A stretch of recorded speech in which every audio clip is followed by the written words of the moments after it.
One question I have for both of y'all is, how would y'all describe the complexity and vastness of Filipino culture? I think that it really is hard to boil down Philippine culture to one specific thing. I know a lot of people try, and a lot of people tend to generalize a lot of Filipino experiences, especially in America and the Philippines, that can happen, where the only experience tends to be people in the city, their experiences, because it's the most localized, it's the most common, it's the most of what is in the news. But to be able to really encapsulate Filipino culture is understanding that we are composed of thousands of islands. We have thousands of dialects, and that there is no really one way a Filipino person can look, act, or speak. And just being able to be culturally aware of the fact that Filipinos are also maybe not kind to other Filipinos, or understanding of the differences they have within each other, and being able to really engage and do research on the fact that there are all of these different subsects of Philippine culture and Philippine community. Even within America itself, there is a very deep Filipino American culture that is separate from the Philippines.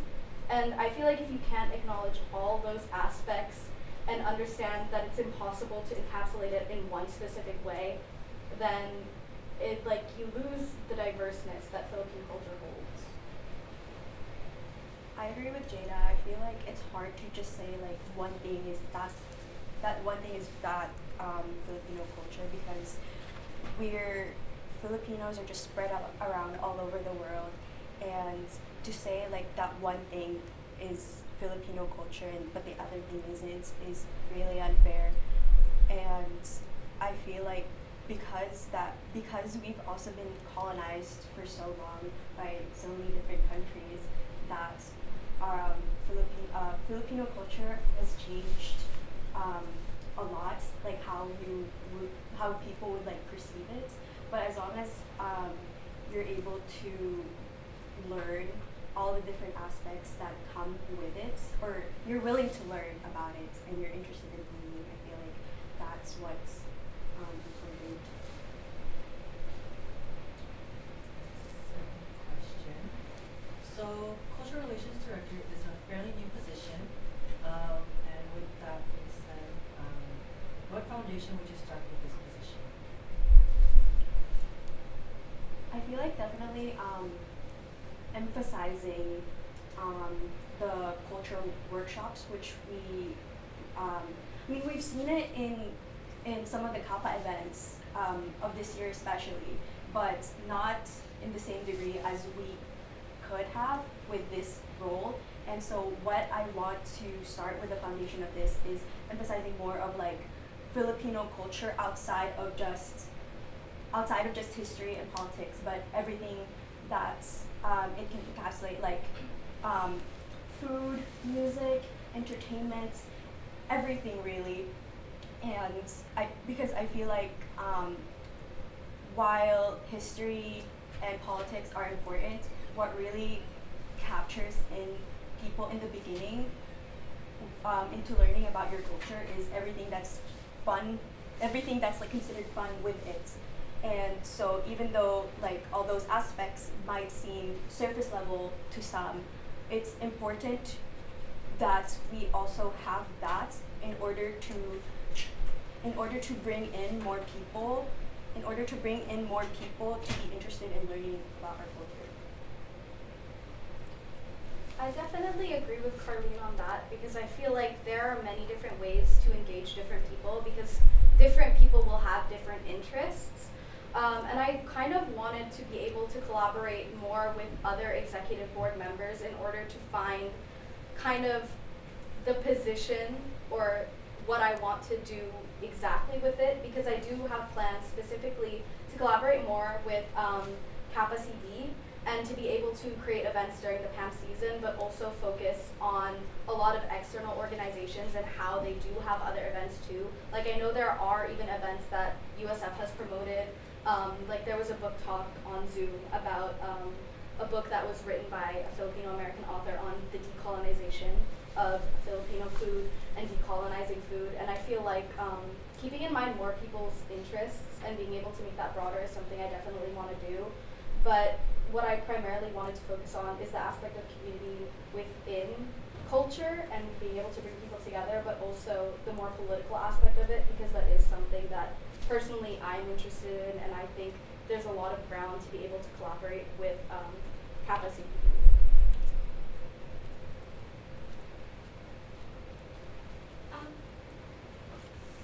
So I think it was one of last year's Kappa CDs, Miss Brandy Seville. She said this quote that sticks to me a lot, and she said that when you choose to identify with a culture, you can't be selective about it. So what does that phrase mean to you, and how does it translate into your work and intention in this position? As I said in my speech, like there's a lot of beautiful things to love about not just Filipino culture, but like just culture in general. But there are also the ugly that we need to acknowledge and learn about, because learning about them makes us be more aware of things that could necessarily like affect others negatively. For example, like one of the things that I feel like is that I don't really appreciate that much about Filipino culture is that mental health isn't really something that a lot of the older generation believes in, and I feel like that's something that's really toxic and is something that we are trying to change now with the newer generation. I feel like to me it means that it's understanding things that go beyond what I already know and what I already do care about, because I am just one person and I can never encapsulate the interests of every single other person that thinks about or knows about Philippine culture. And I feel like keeping this in mind, and personally I want to be able to open up a line of communication in order to hear from members what they want to see, what they want to learn about, and what would make them most engaged in learning about culture could be very beneficial, because I feel like we could also learn different aspects about Philippine culture that weren't already ready to my knowledge. And that's something that I think is very valuable, especially not just for the growth of membership, but also my personal growth, which I think is really important to acknowledge with a position like this. The both of you have described wanting to learn about parts of the Filipino culture. With that being said, what is the process that you take when learning about culture, and what does cultural integrity and cultural humility mean to you?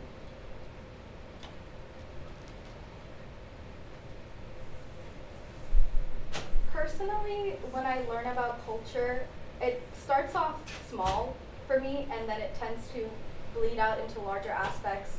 I like visuals, so I tend to like go to documentaries, and then I make my way up to reading articles or reading stories. And I think it honestly just starts with hearing about one person's experience with this cultural practice, and then wanting to dive in more to that, and also cross-referencing this with more than one source to make sure it is accurate. And sorry, what was the other part? Oh, yes. What does cultural integrity and cultural humility mean to you?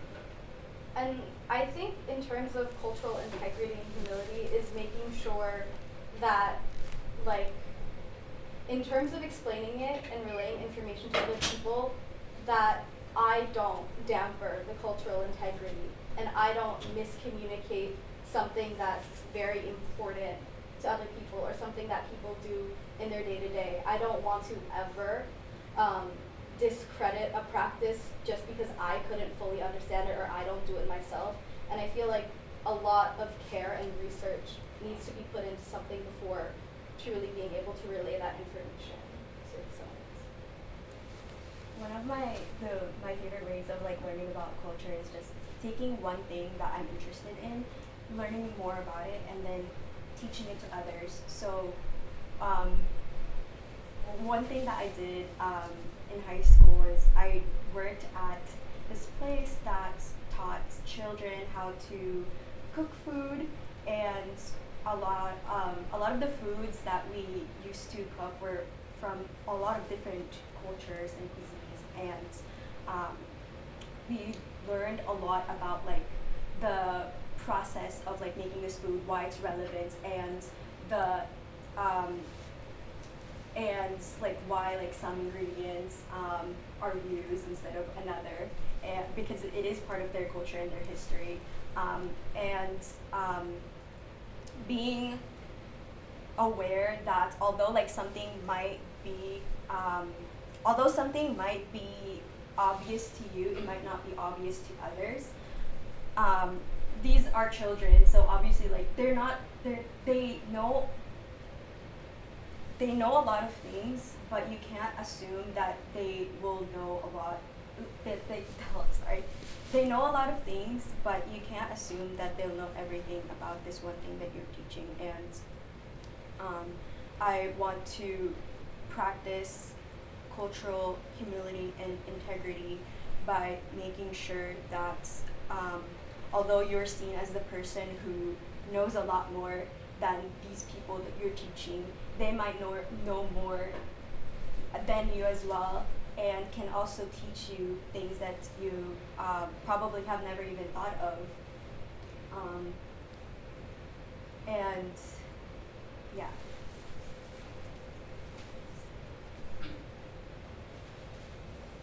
So yeah, this as mentioned before by James, this is like a new position. There's a foundation and standard where there's a position, but unlike this one, there's really not much of a standard that you really have to look at. You have other people to look at for what everyone else is running for. How do you plan to make this not only future standard you want to hold for other people in place, but also your own unique, personal twist to it? Because you guys are technically fighting for a unique position. I think that's the beauty of this new role, because it's so new. You can do so many different things with it. One of the things that I wanted to do as a historian is to make videos presenting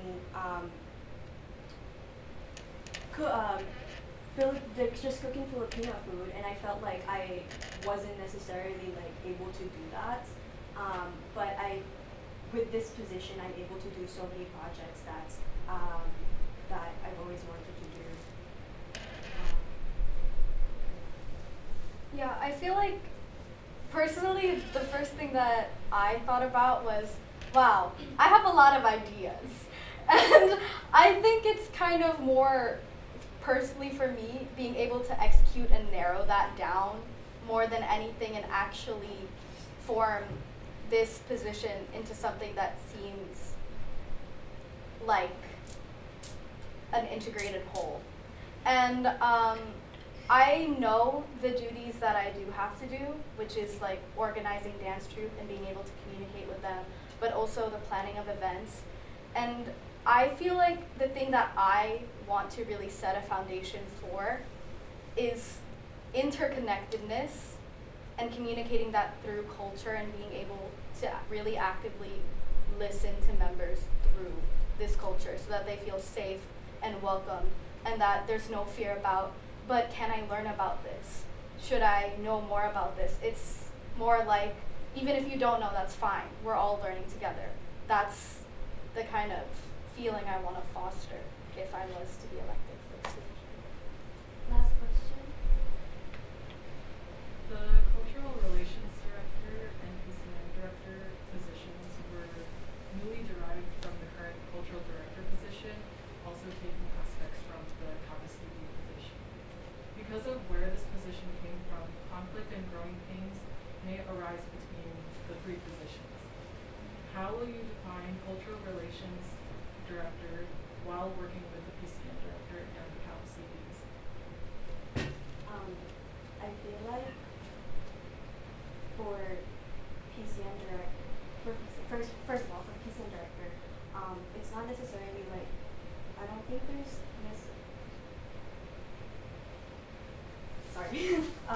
for PCN director, I think there's a lot of opportunity there to collaborate in terms of giving members opportunities to learn more about the aspects that they're performing, which I know is already being done, but being done with like the first, usually like the first dance practice, you learn about the dances, but there's not a lot of opportunities necessarily to learn about all the other different aspects that exist in PCN, and I think that's something that can be expanded more with Cultural Relations Director and PCN Director.